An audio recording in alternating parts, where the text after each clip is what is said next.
Agape Park. Agape Park. Ekrafo nko a. O ye Ejanka onka ho. Ejanka so met me about. But because there was some good news be the ma Ejanka no. Okay, bia meba ho. And here Ekrafo Ekrani oba any bema ina.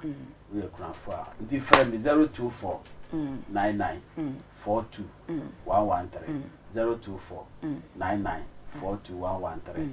On the 30th and I yes I could have no way no. Nti na bibi anya fa. Ma e bia no asani out of fefe obi pe wona ma ne wadi nkomo nti fa wona ma etu dwa kakra obi pe na na obi pe. Obi pe ni na sani awakasa na obi edire romantic ni.